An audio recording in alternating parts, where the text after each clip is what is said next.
Topic पे research कर रहा हूँ और आज उसकी कुछ फाइंडिंग्स आपके सामने रखूँगा और बड़ी चौंकाने वाली फाइंडिंग है। और ये टॉपिक है एक कंपनी के बारे में, एक नवरत्ना कंपनी के बारे में, एक पीएसयू के बारे में, एक रेलवे पीएसयू के बारे में जिसका नाम है Concor, container corporation of India. क्या काम करती है ये कंपनी? ये कंपनी ड्राई पोर्ट्स मैनेज करती है, कंटेनर्स के माध्यम से एक जगह से दूसरे जगह माल का हस्तांतरण करती है और ये कंपनी एक नवरत्ना कंपनी है। इस कंपनी का डिसइन्वेस्टमेंट करने का निर्णय भारत सरकार ने लिया। पहले मैं आगे बढ़ूं उससे पहले इस कंपनी के 2-3 स्टैटिस्टिक्स आपके सामने रखना चाहता हूं।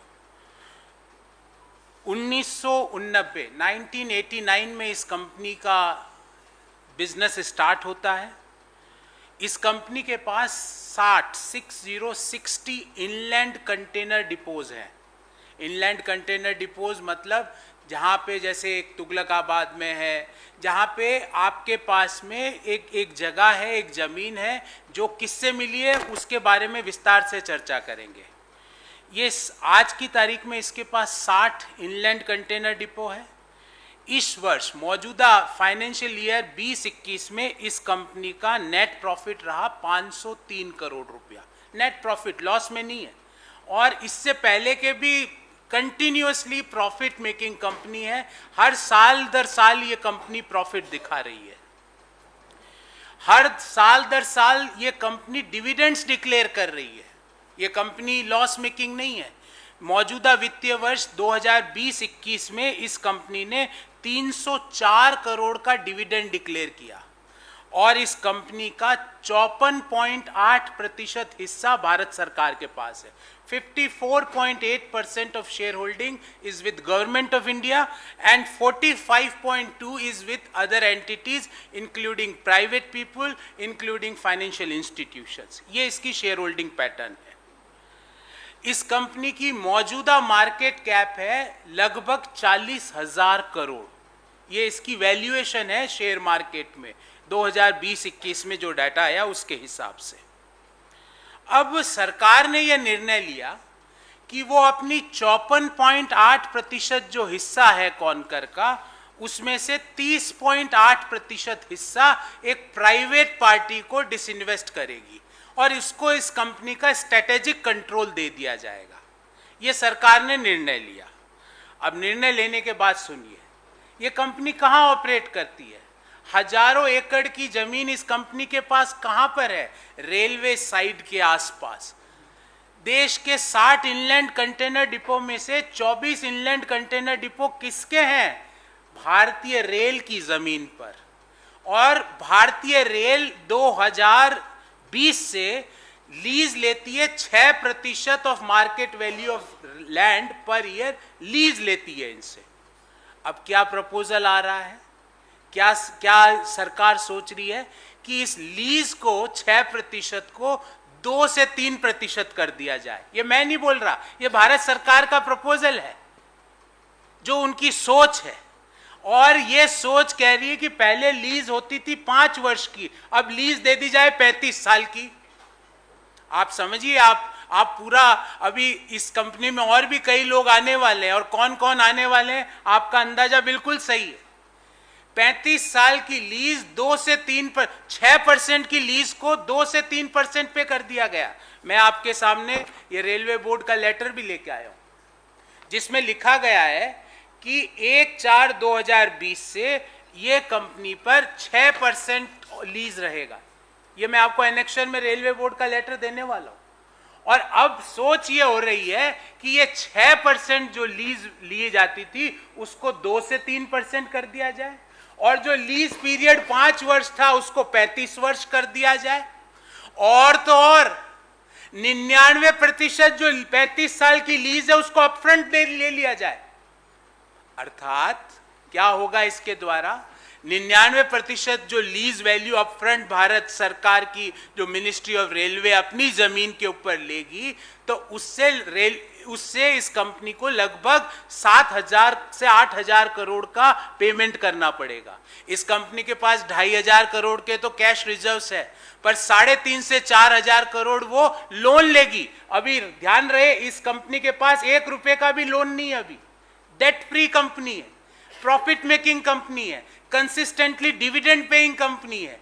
उसको आपने 99 साल की 6% लीज को 2 से 3% करने की सोच चल रही है, 5 साल की लीज को 35 साल करने की सोच चल रही है, और जो लीज वैल्यू है उसका 99% अपफ्रंट ले लिया जाए, जिससे कि यह कंपनी में डेट आ जाए। अब आप समझिए, एक एक सवाल मैं पूछता हूं और 5 सवाल और 5 मुद्दे हैं इस प्रियम्बल के साथ। पहला, क्या कोई प्रॉफिट मेकिंग कंपनी जो कंसिस्टेंटली प्रॉफिट पे कर रही है, मैं आपको इस कंपनी के प्रॉफिट बताना चाहता हूं, 2018 में 416 करोड़, 2019 में 520 करोड़ का प्रॉफिट, 2021 में 304 करोड़ का प्रॉफिट, कंसिस्टेंट। कोरोना के दौरान भी इस कंपनी ने प्रॉफिट दिया। क्या कोई प्रॉफिट मेकिंग कंपनी को कंसिस्टेंटली डिविडेंड पेइंग कंपनी, अरे ज्यादा डिविडेंड तो सबसे ज्यादा आप ही को मिल रहा है, भारत सरकार को ही मिल रहा है, 54.8% शेयर होल्डिंग तो भारत सरकार की है। क्या जरूरत है ऐसे डिसइन्वेस्टमेंट करने की? फिर चलो, पहले सवाल, नहीं हम तो करेंगे, हम नहीं मानते कोई भी स्ट्रेटेजिक डिसइन्वेस्टमेंट नहीं होना चाहिए। क्या आपने आज तक सुना कि डिसइन्वेस्टमेंट का निर्णय होने के बाद कंपनी की लीज लाइसेंसिंग फीस 6% से 2 से 3% करने का सोचा जा रहा है? क्यों सोचा जा रहा है, किसके लिए सोचा जा रहा है? और गौरतलब है, मैं 2 वाक्य कोट करूंगा। एक कंपनी है जिसका नाम है APSEZ, Adani port special economic zone. उन्होंने क्या कहा, और उनका कोट कर रहा हूं मैं, acquiring Concor will be a breeze. एक हवा का झोंका है कॉनकर को खरीदना, तो अभी बिकी नहीं है, उससे पहले उनका वक्तव्य है। दूसरा वक्तव्य, it can easily acquire strategic target in conquer, मतलब कॉनकर के अंदर strategic target APSEZ Adani port special economic zone जो कंपनी है, वो कहती है हम इजीली कॉनकर को खरीद सकते हैं। अब हमारा ये सवाल है कि जो APSEZ के पास कई पोर्ट, कई एयरपोर्ट है, और ये कॉनकर के साथ आपके पास सारे ड्राई पोर्ट मान लो चले जाते हैं, तो हिंदुस्तान का एक्सपोर्ट इंपोर्ट का लॉजिस्टिक कौन कंट्रोल कर रहा है? एक कंपनी, एक मोनोपोलिक कंपनी। इस बात की क्या गारंटी है कि ये कंपनी, जो बिना अभी तक चालू नहीं हुई प्रक्रिया, उससे पहले ही कहा it is like a breeze for us, we can easily acquire strategic control in APSEZ। इस बात की क्या गारंटी है कि ये जो मोनोपोली बनेगी, जिससे कि भारत का पूरा आयात और निर्यात का लॉजिस्टिक इनके हाथ में आ जाएगा, इस बात की क्या गारंटी है कि वहां पे प्राइस एक्सप्लॉइटेशन नहीं होगा देश के लोगों का? इस बात को कैसे इंश्योर किया जाए? ये क्या जरूरत पड़ी कि विनिवेश के निर्णय के बाद आपने लैंड लाइसेंसिंग फीस को आधे से भी कम करने की सोच रहे हो, 5 साल को 35 करने की सोच रहे हो, अपफ्रंट फीस, और ये डेट क्यों दिया जा रहा है? आप समझिए, जीरो डेट कंपनी में डेट घुसा के उसकी वैल्यूएशन कम की जा रही है। कॉनकर के अंदर अभी 1 भी रुपये का भी लोन नहीं है, डेट नहीं है, पर आप अगर 35 साल की लीज को अपफ्रंट दे देंगे, उसके पास 2,500 करोड़ का ही कैश रिजर्व है, बाकी 3,500-4 हजार करोड़ उसको डेट लेना पड़ेगा। डेट लेते ही उसकी वैल्यूएशन कम हो जाएगी। किसके लिए? ये क्यों? हमारा तीसरा मुद्दा है कि इज द प्रपोजल, जो लीज लैंड फीस को रिडक्शन करने का जो प्रपोजल है, क्या ये भारत के सरकार की जमीन को प्राइवेट पार्टीज के कॉमर्शियल यूज के लिए देने का एक बैकडोर चैनल तो नहीं है? क्योंकि आप 6% जो लीज रेंट पर साल लेते हो, जो 2021 में भी इस कंपनी ने दी है, उसको आप 2 से 3% करने की सोच रहे हो। हमारा चौथा सवाल है, और ये बहुत महत्वपूर्ण सवाल है, ये जमीन किसकी है जहां पे कॉनकर के ICDs बने हुए हैं, इनलैंड कंटेनर डिपोज? ये जमीन है भारत के किसानों की। उन्होंने रेलवे को रियायती दर पर और कई जगह तो मुफ्त में दी थी ताकि रेलवे का एक्सपांशन हो सके, रेलवे के अंदर और सुविधाएं आ सके, रेलवे का मॉडर्नाइजेशन हो सके। अब अगर रेलवे उस जमीन को यूज नहीं कर रहा है तो क्या उन भारत के किसानों को वो जमीन वापस नहीं लौटानी चाहिए? ध्यान रहे, बहुत प्राइम लोकेशंस पर ये जमीन है और छोटी जमीन नहीं है, ये हजारों करोड़ रुपए की जमीन है, 100 एकड़ की जमीन है और प्राइम लोकेशन जिसको कि डेवलप किया है पिछले 40 साल में 25 साल में इस कंपनी ने, उसको आप एक प्राइवेट पार्टी को क्यों देना चाहते हो, वो भी घटी हुई लीज रेंटल्स के द्वारा? और लास्ट में कि क्या ये जीरो डेट कंपनी को levered company, debt including debt company बना के वैल्यूएशन कम करने की तो साजिश नहीं है। साथियों, मैं आपको ये जो रेलवे बोर्ड के सारे एनेक्शर्स हैं हमने मेल कर दिए हैं और ये प्रेस रिलीज भी मेल कर दी है। आपका इस बाबत कोई सवाल हो तो मैं आपके सवालों को उत्तर देने का प्रयास करूंगा।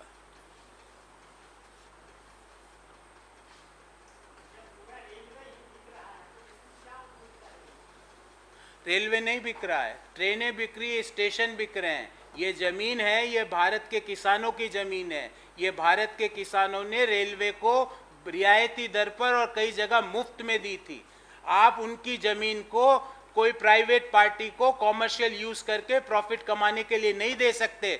ये जमीन भारत के किसानों ने भारतीय रेलवे को मॉडर्नाइजेशन के लिए, एक्सपांशन के लिए दी थी। अगर आप मॉडर्नाइजेशन और एक्सपांशन नहीं करते हो तो उनकी जमीन उन्हें वापस लौटाइए। ये 35 साल की एडवांस लीज करके फिर कॉनकर को किसी के हवाले करने की जो साजिश है उसका पर्दाफाश किया। और कॉनकर कौन खरीदेगा इसमें मुझे और हिंदुस्तान के कोई व्यक्ति को कोई संदेह नहीं है, सबको पता है, क्योंकि ये तो बिना खरीदे ही वहां के स्टेटमेंट आ रहे हैं उनके सीईओ साहब के कि it is like a breeze, हम तो इजीली स्ट्रेटेजिक एक्विजिशन कर लेंगे कॉनकर का। ये अभी चालू भी नहीं हुआ प्रोसेस, उससे पहले अभी चालू नहीं हुआ उससे पहले। और मेरा मुख्य सवाल ये है कि जब आपने कोई कंपनी डिसइन्वेस्टमेंट के लिए चिन्हित कर दी तो अब आप उसके terms and conditions adversely impact कर रहे हो।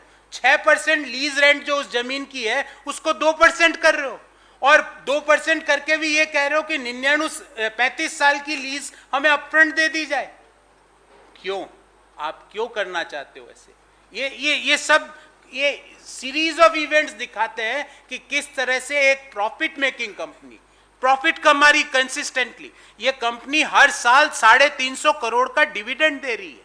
ये कंपनी स्ट्रेटेजिकली इंपॉर्टेंट है। ये कंपनी भारत के एक्सपोर्ट और इंपोर्ट के लॉजिस्टिक्स के लिए मार्केट लीडर है। अभी आप इस कंपनी को क्यों दूसरे लोगों को हवाले करना चाहते हो? ये बड़ा सवाल हमने पूछा है इन 5 सवाल के माध्यम से।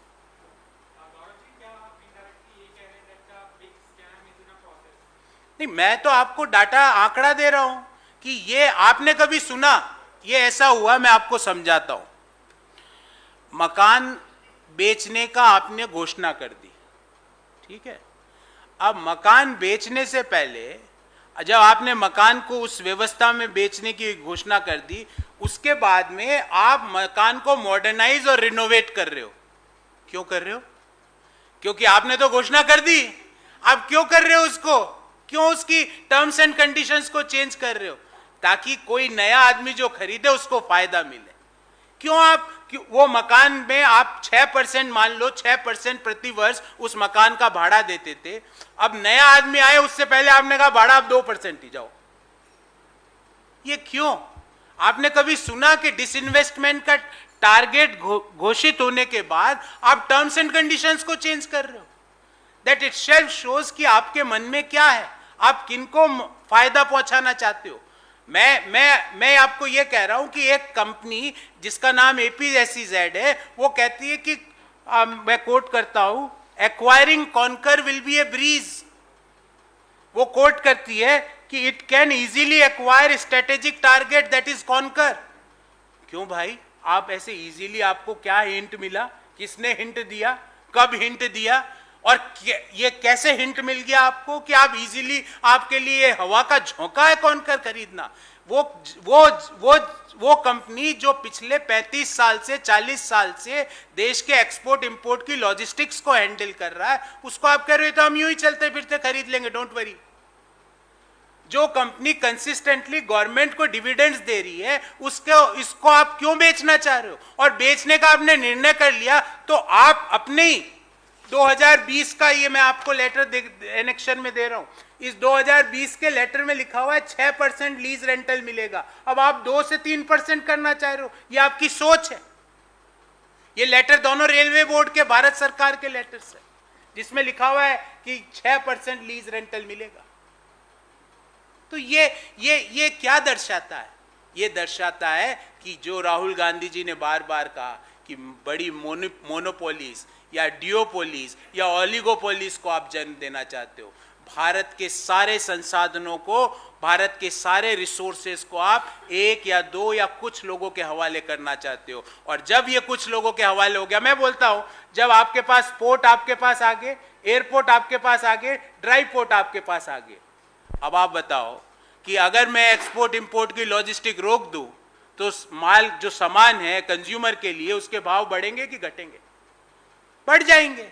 तो मैं प्राइसेस को डिसाइड करने की पावर मेरे पास आ गई। आज जैसे भारत में पाम ऑयल या जो खाने का तेल मलेशिया से, इंडोनेशिया से इंपोर्ट होता है, अब मैं उसको रोक दूं 10 दिन के लिए, प्राइस शूट अप कर जाएंगे। आपने भारत का पूरा आयात निर्यात कि जो लॉजिस्टिक है आप एक कंपनी के हवाले या कुछ लोगों के हवाले क्यों करना चाहते हो? और जबकि वो कंपनी जो भारत सरकार रेलवे मंत्रालय के अधीन काम कर रही है, जो नवरत्ना है, जो प्रॉफिट भी कमा रही है और कंसिस्टेंट प्रॉफिट कमा रही है, कंसिस्टेंट डिविडेंड दे रही है। हमने बार बार एक सवाल पूछा, जब आपने कहा हम 30 से 50 सालों के लिए मोनेटाइज कर देंगे, तो ये 30 से 50 साल तक आपको अब डिविडेंड नहीं मिलेगा, उसकी गणना की आपने? आप बार बार कहते हो हम 6 लाख करोड़ रुपया ले लेंगे मोनेटाइजेशन के द्वारा, पर जिन कंपनियों को आप मोनेटाइज करोगे उससे आने वाली आय 6 लाख करोड़ से बहुत ज्यादा है। क्या उसकी गणना की आपने? और ये उसका एक उदाहरण है। ये कॉन्कर एक उदाहरण है इनकी पूरी ब्लूप्रिंट दिखाने के लिए कि इनके मन में क्या है।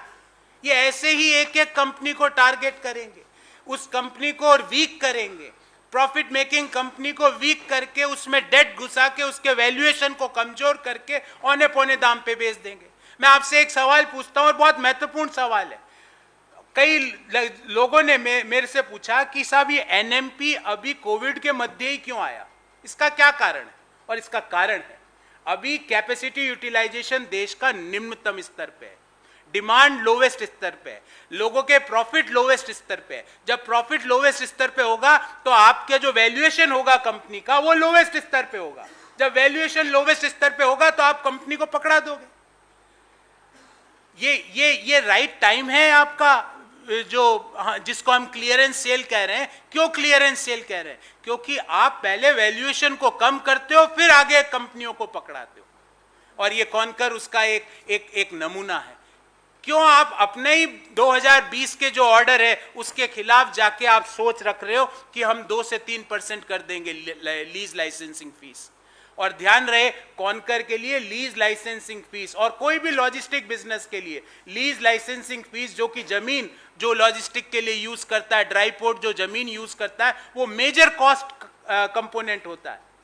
तो आप मेजर कॉस्ट कंपोनेंट को आपने आधे से कम करके दे दिया अपने मित्रों को, और कौन लेगा मैं इसके बारे में आज टिप्पणी नहीं कर रहा, पर एपीएसईजेड बोलता है हमारे लिए तो ये हवा का झोंका है। कैसे है भाई आपके लिए हवा का झोंका है? एपीएसईजेड के सीईओ साहब बोलते हैं, एमडी साहब बोलते हैं कॉन्कर को खरीदना बहुत इजी है हमारे लिए, स्ट्रेटेजिक परचेज करना। क्यों साहब? ऐसा आपको क्या इंडिकेशन मिले? That is what we want to ask the government, that is what we want to say कि पहली बात तो प्रॉफिट मेकिंग कंपनी का डिसइन्वेस्टमेंट क्यों? आप दूसरी बात, आपने डिसइन्वेस्टमेंट कर दिया तो आप उस कंपनी को वीक क्यों कर रहे हो? उस कंपनी के जो कॉस्ट स्ट्रक्चर्स है उसको कम नीचे क्यों ला रहे हो? क्यों आप इंडियन रेलवे को जो 6% लीज लाइसेंसिंग फीस मिलती थी आप 2% पे लाके उसको बेचना चाह रहे हो? क्यों? क्यों आप 5 साल के लीज पीरियड को 35 साल करना चाहते हो? क्यों? क्यों आप 35 साल के लीज पीरियड जो है उसकी लीज को अपफ्रंट आज ही सारा पे आउट करना चाहते हो? क्यों कॉन्कर जिसमें 1 रुपए का भी डेट नहीं है उसमें 3500 करोड़ का डेट लेके आप उस कंपनी की वैल्यूएशन को कमजोर क्यों करना चाहते? इन सवालों का जवाब भारत सरकार को देना पड़ेगा।